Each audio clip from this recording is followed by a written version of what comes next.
Hello friends, this video on Kingdom Animalia part 27 is brought to you by examfear.com. No more fear from exam.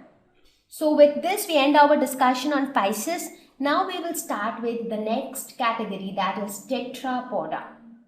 The word Tetrapoda, what does it mean? Tetra means 4, poda means leg or leg-like structure.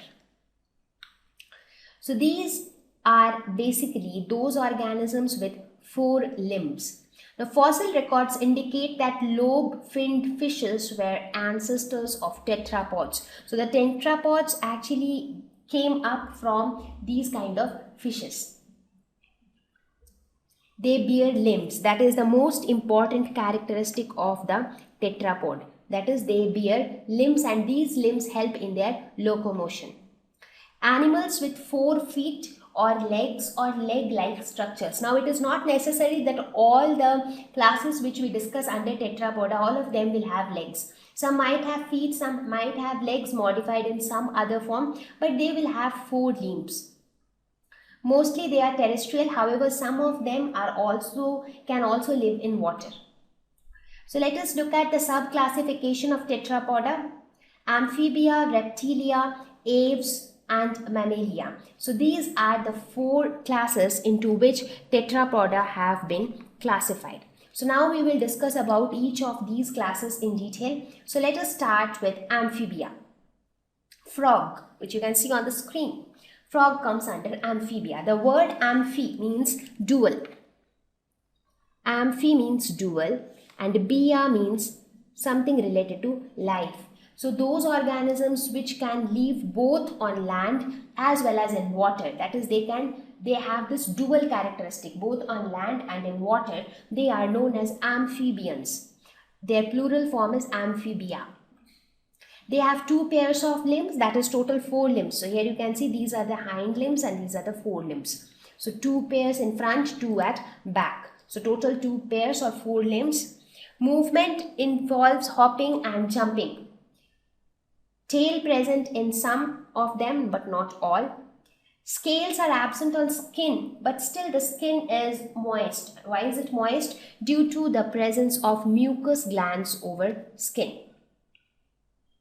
Respiration occurs through gills or lungs. Some of them have gills, some of them have lungs. So gills are used for respiration in water.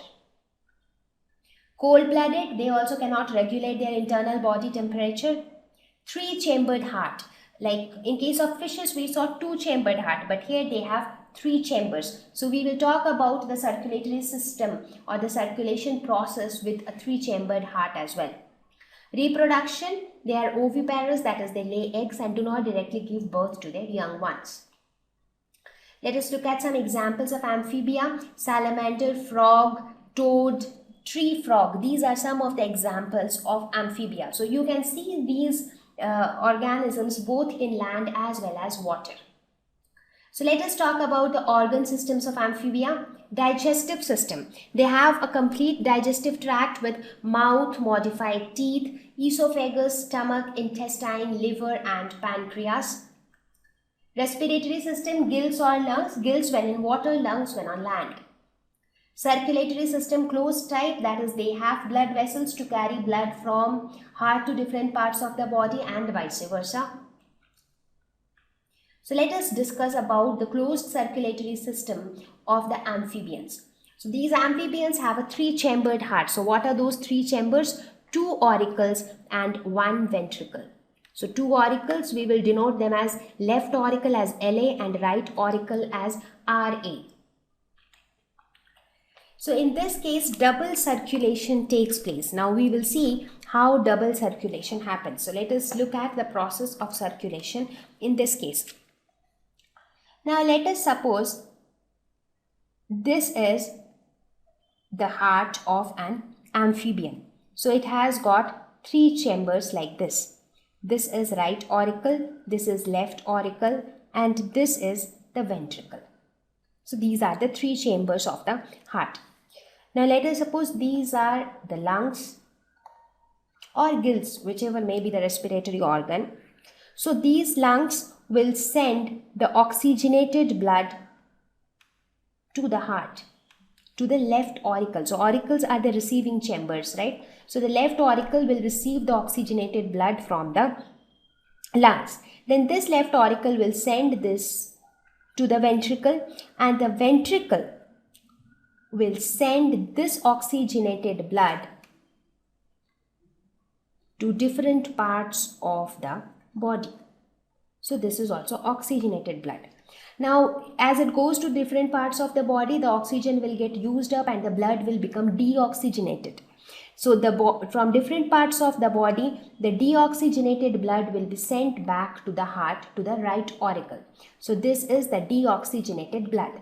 Now this right auricle will send the deoxygenated blood to the ventricle, and ventricle, being the pumping chamber, will send this deoxygenated blood back to the lungs.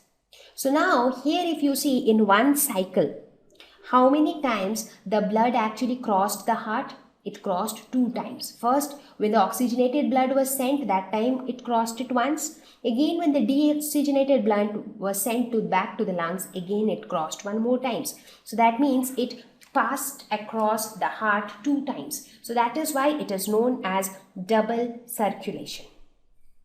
So in this case, since there are 2 auricles, therefore the oxygenated and the deoxygenated blood are separated in the auricles, because the right auricle will deal with the deoxygenated blood, the left auricle will deal with the oxygenated blood. So there will be no mixing of oxygenated and deoxygenated blood in the auricles. However, there will be mixing in the ventricle because there is only one ventricle.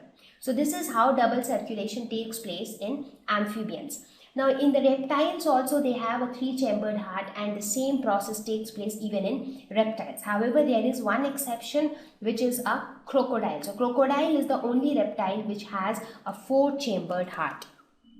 So there the circulation process is little different. It is not in this way. So there they also have 2 ventricles.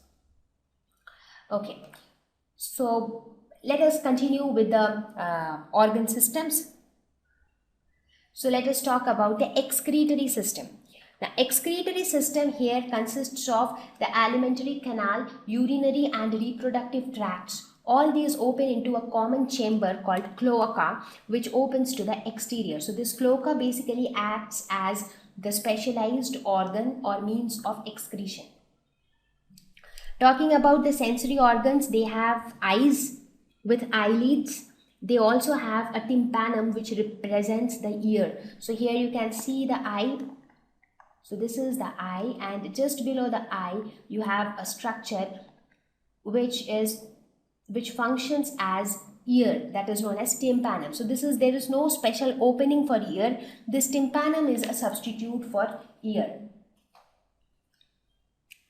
Now, if you talk about the body structure of an amphibian, the body can be divided into 2 parts broadly. The upper region is known as the head, and the lower part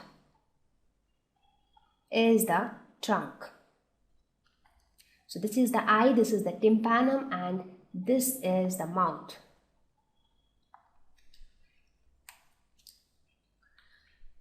Talking about reproduction, the sexes are separated. External fertilization takes place. Oviparous, that is, they lay eggs. Development can be direct or indirect. That is, in some of them a larval stage is involved, while in some it is not involved. Thank you. Please visit www.examfear.com to watch more videos, attempt free online test, get free study material, find tutors and mentors. Thank you once again.